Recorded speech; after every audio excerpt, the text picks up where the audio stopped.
Okay, students, good morning to all of you. Today we have read about new topic called silk. Here we write name of class 7, and also I write here name of subject chemistry. Okay, and I write here chapter. Today we have to read chapter 3, chapter name animal fiber. Animal fiber. Okay, okay. Today's new topic is silk. You already read about this. Silk is an example of natural fiber. So I write here silk is a natural fiber, or it is a natural fiber. A natural fiber. It is a natural fiber which is obtained from which is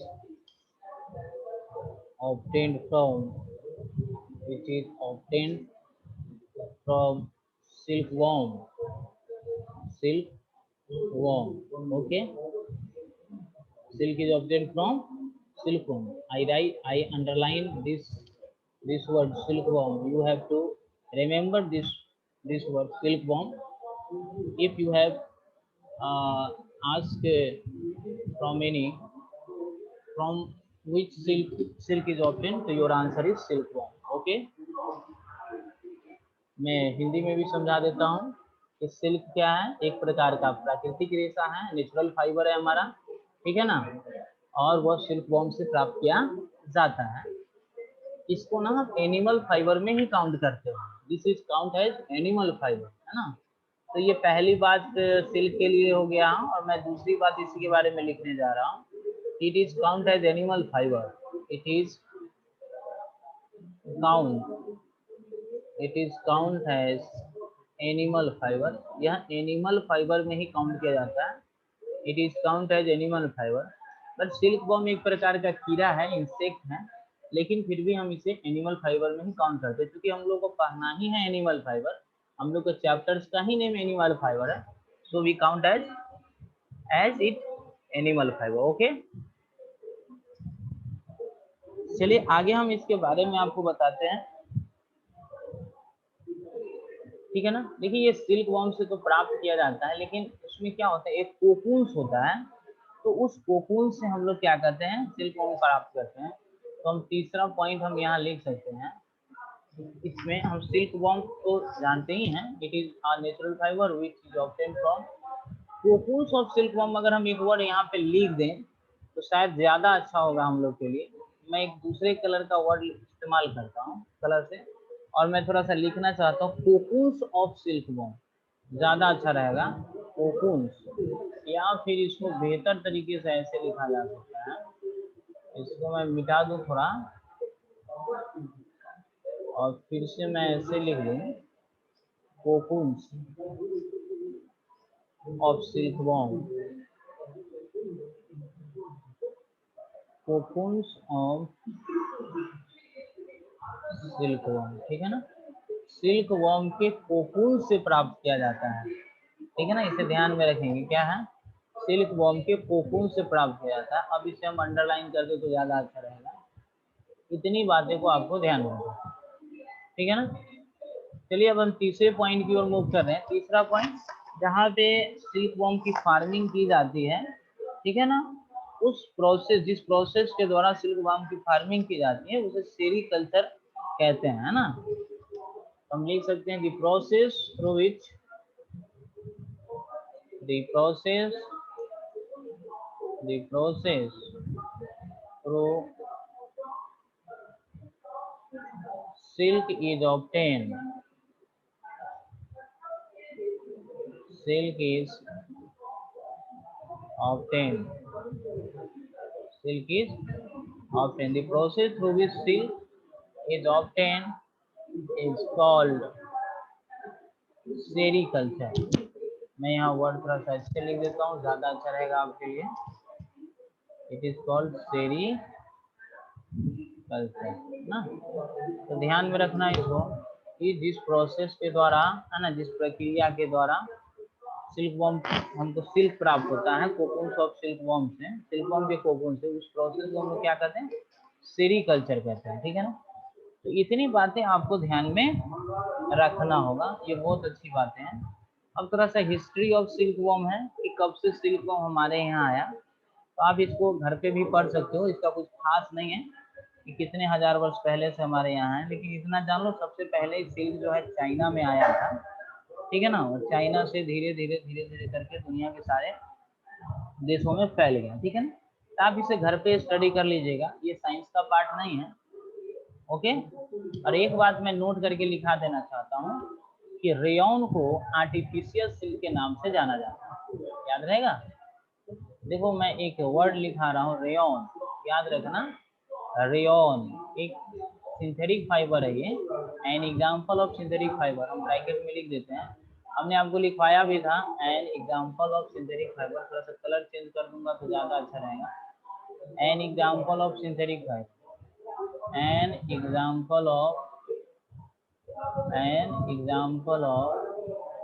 synthetic fiber, आपको शायद याद होगा synthetic fibre. तो rayon एक क्या है, synthetic fibre का example है। इज नोन एज, इसको हम लोग क्या कहते हैं, is known as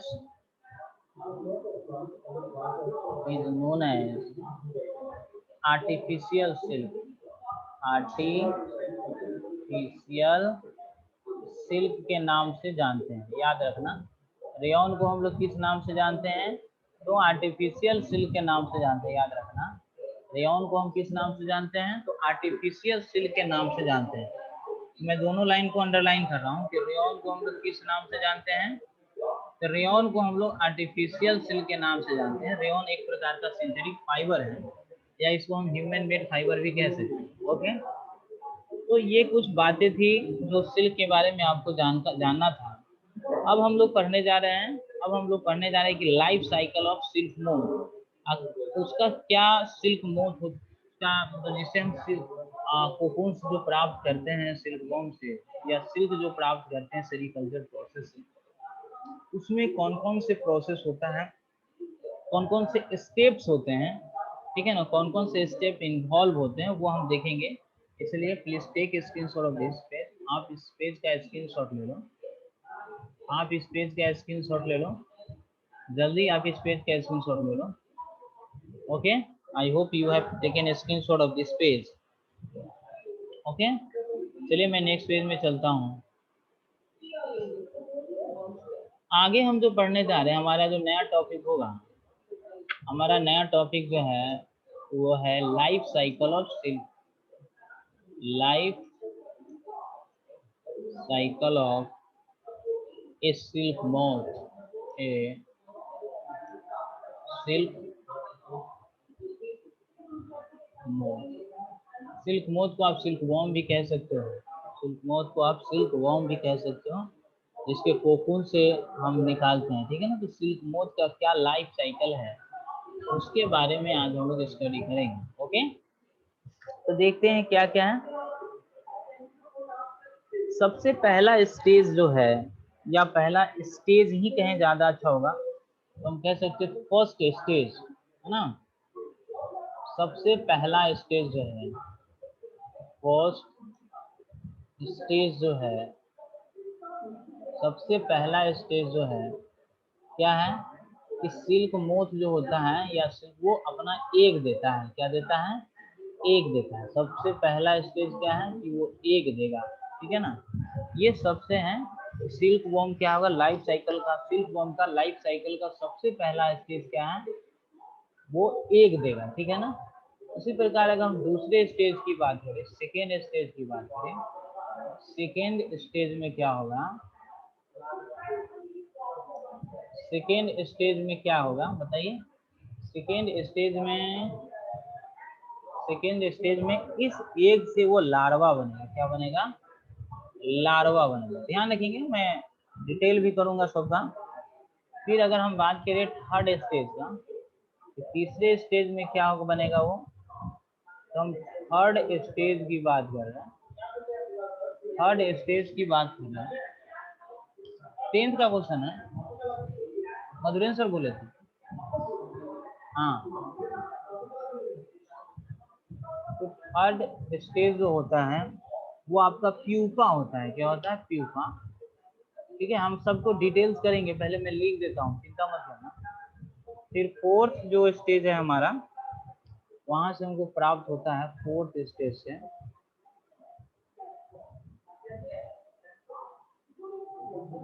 fourth stage जो है, इससे जो हमको प्राप्त होता है, इसको हम कहते हैं सिल्क मोथ। इसको हम क्या कहते हैं?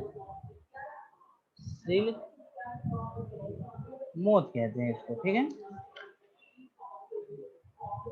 अब इस प्रकार से सिल्क मोथ जब हमको मिलता है, ठीक है, अब फोर्थ स्टेज में जाके हमको सिल्क मोथ मिलता है। अब इसी सिल्क मोथ से, प्यूपा से हमको जो सिल्क मोथ मिला, और तब हम इसी से कोकून्स प्राप्त करते हैं, कोकून्स। और उस कोकून से हमको क्या मिल जाता है? उस कोकून से हमको क्या मिल जाता है?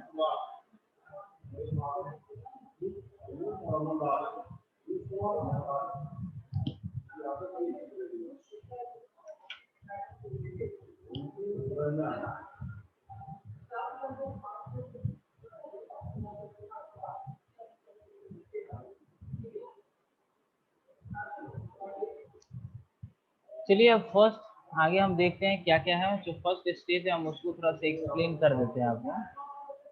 फर्स्ट स्टेज जो है हम थोड़ा सा स्टेज, जैसे पहला हमारा एग है, तो एग के बारे में हम बताने जा रहे हैं कि it is the first stage of silk worm life cycle. Okay, the female moth lays its egg during the summer.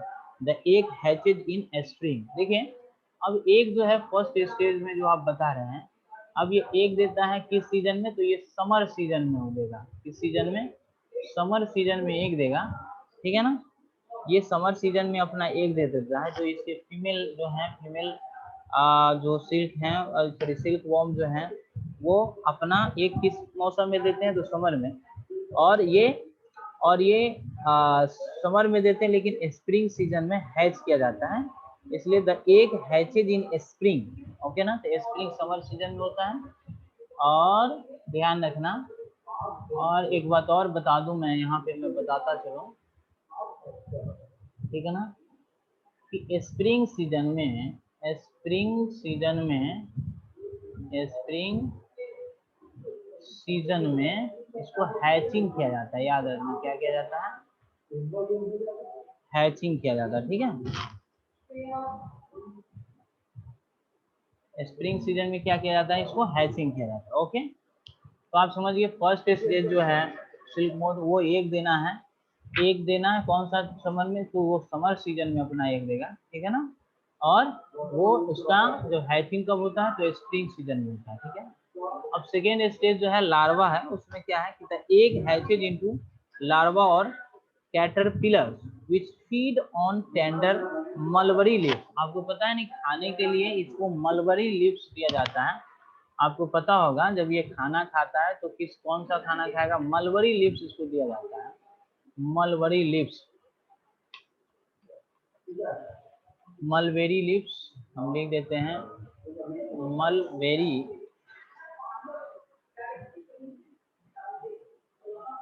Mulberry leaves दिया जाता है, जो ये खाता है। ठीक है, तो यहाँ लिखा है कि tender mulberry leaves, this stage last for about 27 days and during this time the larva shade their skin 4 times। और यह कितने 27 डेज तक ये इस लार्वा पोजीशन में रहता है। कितना दिन तक? तो हम लिख सकते हैं ये 27 डेज तक इस पोजीशन में रहता है। ठीक है ना, कितना दिन तक रहेगा? 27 डेज तक इस पोजीशन में रहेगा। ओके, आगे लिखा है during this time the larva shade their skin 4 times, अपना 4 गुना स्थिति बना लेता है। ठीक है ना, बढ़ जाता है 27 डेज में, लार्वा बड़ा हो जाता है, मलबरी लीव्स को खाता है और 27 दिनों के बाद वो बड़ा हो जाता है, 4 टाइम्स बड़ा हो जाता है। ठीक है, the process of shedding the skin is known as moulting. अब इस पर जो 4 टाइम्स जो बड़ा हो जाता है, एक प्रकार का लेयर जो इसके स्किन पे फॉर्म हो जाता है, उस प्रोसेस को मोल्टिंग कहते हैं। ठीक है ना। तो नोट करके इस बात को लिख देते हैं। हम यहाँ नोट करके कुछ बातें लिख रहे हैं। देखो यहाँ नोट करके हम एक बात लिख रहे हैं, याद रखना। सबसे पहला नोट है ये। नोट में क्या है कि the process of shedding the skin, the process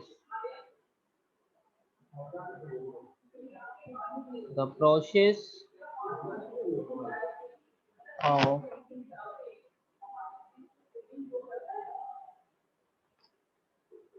shading the skin is known as molting. Is known as molting.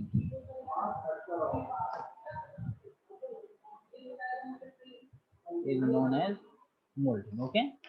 Shading करने का मतलब जो 4 टाइम्स बड़ा हो जाता है ना, जो लार्वा जो है 4 टाइम्स बड़ा हो जाता है, तो उस पे जो एक स्किन का जो लेयर फॉर्म कर जाता है, एक शेड टाइप जो फॉर्म कर देता है, उसी को हम लोग क्या कहते हैं, ठीक है ना, मोल्टिंग कहते हैं। ठीक है।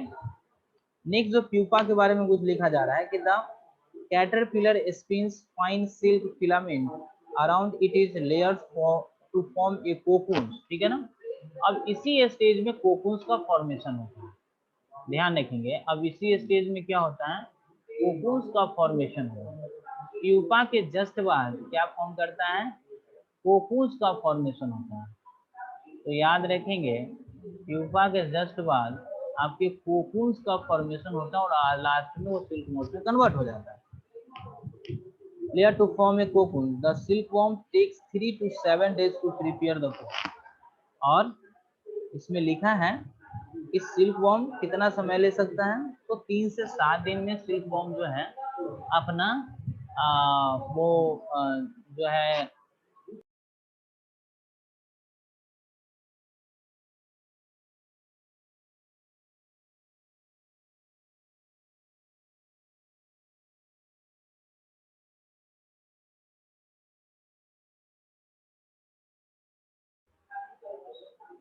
गायब हो गया। देख लो, मैं जो लिखा रहा था किसी ने स्क्रीनशॉट लिया था क्या, पता नहीं। मुझे लगता है मुझे फिर से लिखना पड़ेगा। मैं थोड़ी देर के लिए अनम्यूट कर रहा हूँ तुम लोग को, मुझे बताना किसी ने लिखा था क्या नहीं। चलो मैंने थोड़ा सा अनम्यूट कर दिया तुम लोग को। सर मैंने पूरा लिख लिया। मैंने भी लिख लिया। हाँ लिख लिया। हम भी पूरा याद है। हम नहीं लिखे थे। बताइए सर हम नहीं लिखे थे। अच्छा देख लीजिए, मेरी बात हम सुनिए। नहीं लिखे थे सर, हम नहीं लिखे थे सर, हम स्क्रीनशॉट लिए हुए हैं। मेरी बात सुनो ना, सर, हम एक ही स्क्रीनशॉट मेरी बात सुनो। जैसे बोलिए। सर मैं कह रहा हूँ, बोलिए। मेरी बात सुनो। मैं कह रहा हूँ कि जो लोग लिख लिए हैं ना, वो लोग उन लोग को शेयर कर देंगे जो लोग नहीं लिखे। ठीक है ना। सर हम लिख लिए हैं। हाँ, जो लिख लिए हैं उन लोगों को शेयर कर देंगे, जो नहीं लिखे हैं हम आगे आपको बता रहे हैं। ठीक है, हम आगे आपको मानस बता तुम रहे लिख हैं। लिए। ओके, हम आगे आपको बता रहे हैं। हम क्यों बोले, अभी मेरे क्लास का टाइम तुम लोग करना मत कर। जब मेरा क्लास का टाइम मानव तुम लिख लिए। मानव तो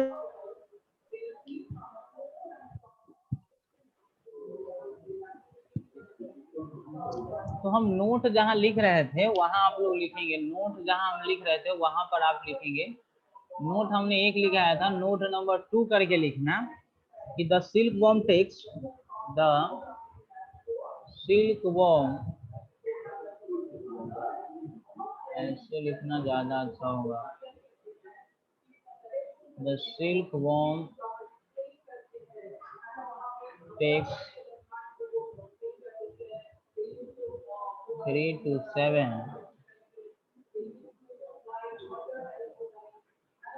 days,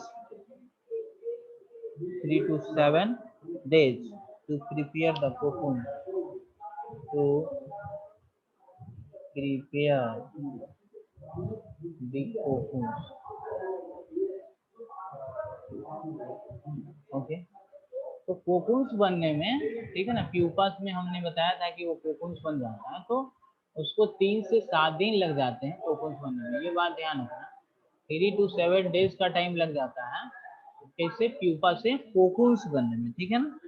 silk thread are obtained from the cocoon, the colour of the cocoons can range from white to golden yellow, ठीक है ना।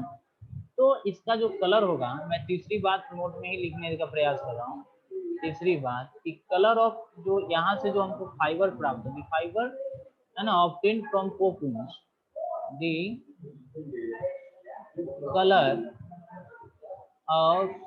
Colour of fibre obtained from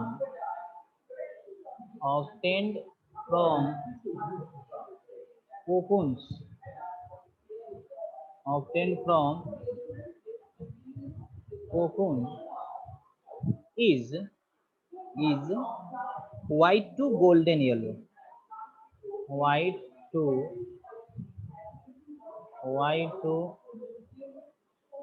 golden,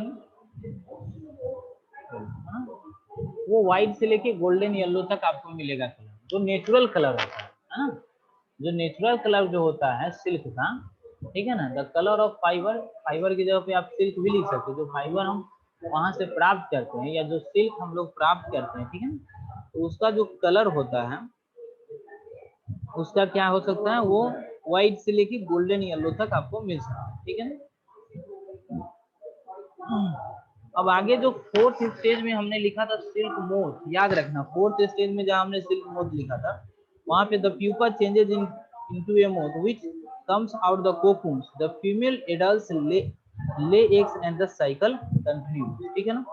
तो फिर से वो क्या होता है, सिल्क मोथ में कन्वर्ट हो जाता है और ये बनता रहता है। तो आज तो हम एक स्टेप ऐसा अगर हम लिख सकते हैं, एक साइकिल अगर कंटिन्यूअस बनाना चाहें तो हम यहाँ पे क्या लिख सकते हैं, देखो जैसे पहला हमारा एग में बनाता था, एग से क्या बना, एग से हम कह रहे थे, एग से हमारा मिला था लार्वा, एग से हमारा क्या बना, लार्वा, और इसी लार्वा से हमको मिला कोकून, इस लार्वा से क्या मिला था हमको, कोकून्स मिला था, इस लार्वा से हमको क्या मिला, कोकून, ठीक है ना। और फिर इस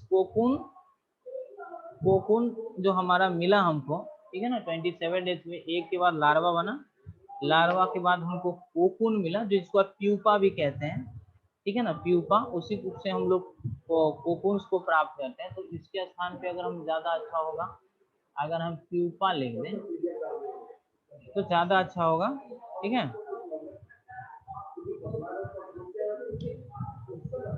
प्यूपा अगर लिख दें और इसी प्यूपा से हमको मिलता है कोकून्स मिलता है, क्या मिलता है, कोकून्स मिलेगा हमको,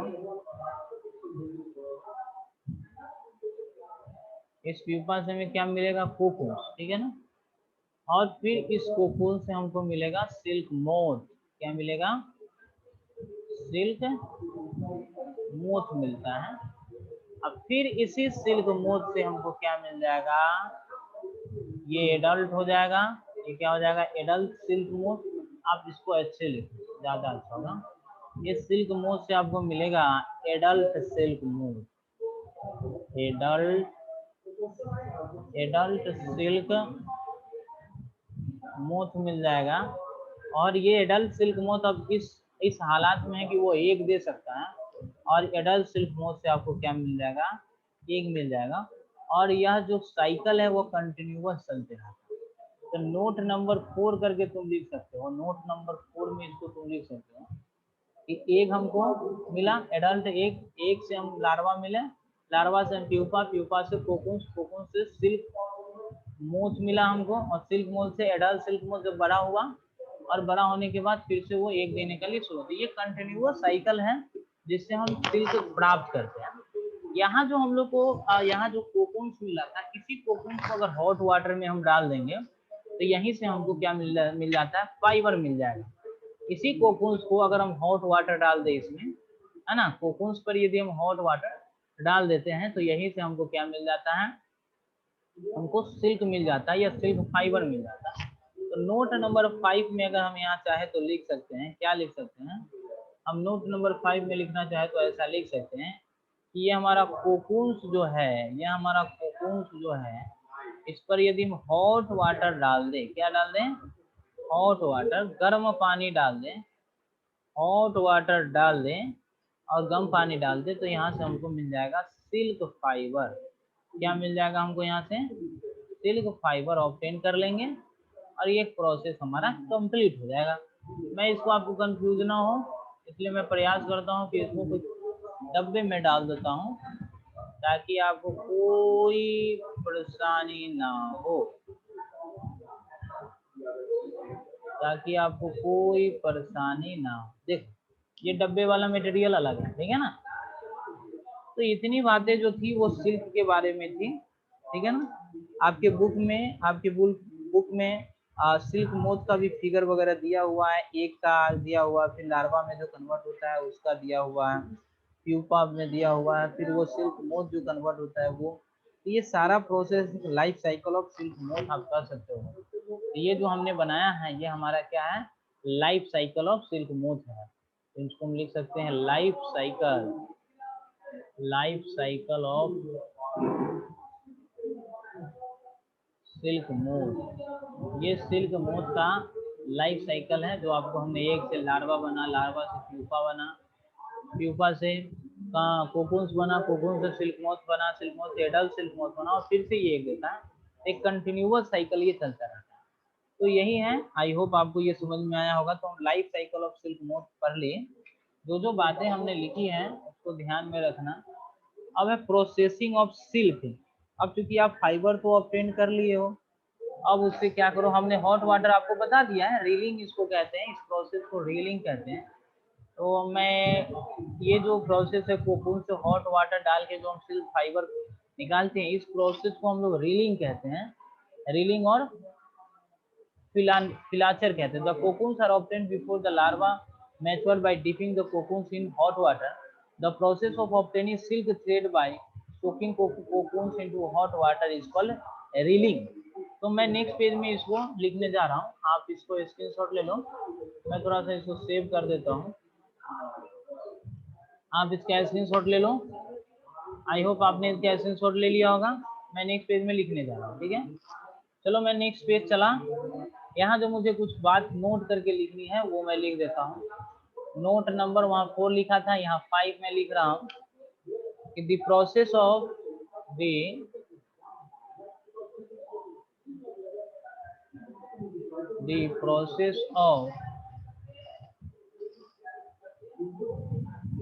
obtaining silk thread, obtaining silk thread में सिल्क का धागा या फिर फाइबर भी कह सकते हो, सिल्क फाइबर, ठीक है ना। जहाँ आपने धागा लिखा है वहाँ पे आप फाइबर भी ब्रैकेट में लिख सकते हो, मैं लिख देता हूँ सिल्क फाइबर भी कह सकते हो इसको, ठीक है ना। By soaking cocoons into, by soaking माने उसको डुबाना होता है, सोकिंग कोकून्स, ये बात हमने अभी भी तुमको बताई है। Cocoons in hot water, in hot water is called reeling. इसको हम लोग रीलिंग कहते हैं। इस प्रोसेस को हम लोग क्या कहते हैं? रीलिंग। या फिर इसी प्रोसेस को फिलाचर भी कह सकते हो आप, फिलाचर, इसको आप फिलाचर भी कह सकते हो, ठीक है ना। Separated filament from 4 to 8 cocoon slightly twisted to create a single stand. Many strands together contribute a silk yarn. These strands are then spun into the silk cloth by the weaves. अब आपको silk fibre यहाँ से मिल गया है। अब इस fibre को twist करके भून कर विभिन्न करके आप क्या निकाल सकते हैं? सिल्क फैब्रिक बता सकते हैं ना, सिल्क का मटेरियल। तो एक छठा बात अगर मैं लिखना चाहूँ तो मैं लिख सकता हूँ यहाँ पे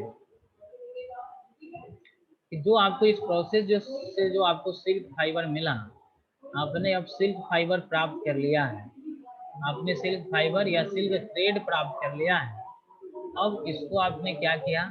अब इसको आप क्या करेंगे? वीविंग कर देंगे या फिर स्पून कर लेंगे, ठीक है ना। तो आप इसको क्या करते हैं? स्पून जब कर लेते हैं, स्पून कर लेंगे या फिर आप इसको वीविंग कर लेंगे, मतलब वीविंग मतलब आप वीविंग कर लेंगे तो यहाँ से आप सिल्क क्लोथ निकाल सकते हैं। सिल्क क्लोथ मतलब सिल्क फैब्रिक निकाल सकते हैं। हमने फैब्रिक के बारे में आपको बताया था। सिल्क फैब्रिक आपको मिल गया, यानी कपड़े बनाने का आपको मटेरियल, सिल्क मटेरियल यानी सिल्क क्लोथ बनाने का सिल्क फैब्रिक, या फिर हम इसको सिल्क क्लोथ भी कह सकते हैं। सिल्क क्लोथ आप बना सकते हो, सिल्क क्लोथ आप यहाँ से बना सकते हो। ओके, तो आई होप आपको इतनी बातें समझ में आई होगी। मैं थोड़ा ठीक से लिख देता हूँ। सिल्क क्लोथ आप यहाँ से बना सकते हो। इतनी बातें सिल्क के बारे में थी। अब आगे जो हम लोग पढ़ेंगे वो क्वालिटी ऑफ सिल्क है, मतलब कैसे क्वालिटी आपको चाहिए। जो the quality of silk fabric depends on many factors such as type of silk worm, quality of the mulberry leaves fed into silk worm, selection of cocoons, weaving and finishing of the silk है। तो इतनी सारी है quality of silk, इस चीज पर निर्भर करती। मेन चीजें जो थी वो हमने आपको बता दी, ठीक है। अब मैं आपको यहाँ पे अगर लिखना चाहूँ तो मैं लिख सकता हूँ 7 नंबर करके कि क्वालिटी ऑफ सिल्क किस किस चीज पे डिपेंड करता है। तो हम लिख सकते हैं quality of silk depends upon क्या चीज पे ये डिपेंड करेगा। तो सबसे पहला ये डिपेंड करता है, सबसे पहला सिल्क वॉर्म पे डिपेंड करेगा कि किस प्रकार का उसका सिल्क वॉर्म है। उसके बाद दूसरा नंबर अगर हम बात करें, सिल्क वॉर्म के बाद अगर दूसरा है कि आपने उसको सिलेक्शन ऑफ कोकून कैसा किया है। Selection of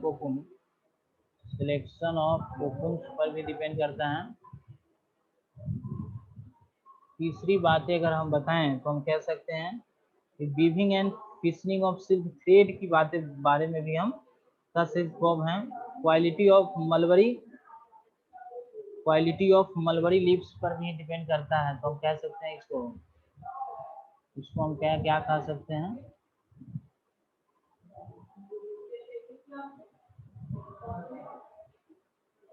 quality of mulberry lips पर भी डिपेंड करता है, कैसा उसको फीड करा रहे हो आप, खाना कैसा खिला रहे हो, ठीक है ना।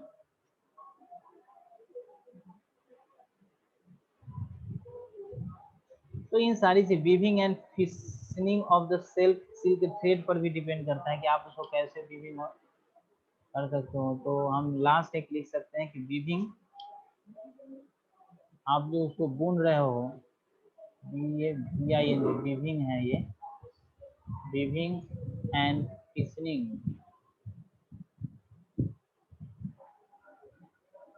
वीविंग एंड फिनिशिंग है, weaving and finishing of the silk thread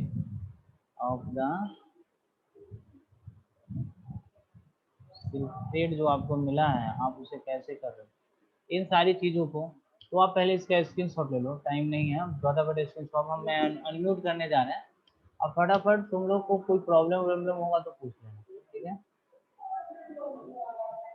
चलो मैंने सबको अनम्यूट कर दिया, फटाफट पूछो, चलो।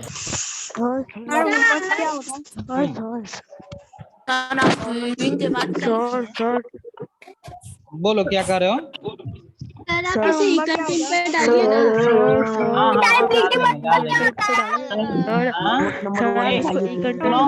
मेरी बात सुनो, जिसको नहीं पूछना सब अनम्यूट करो, जिसको नहीं पूछना वो अनम्यूट करो, जिसको नहीं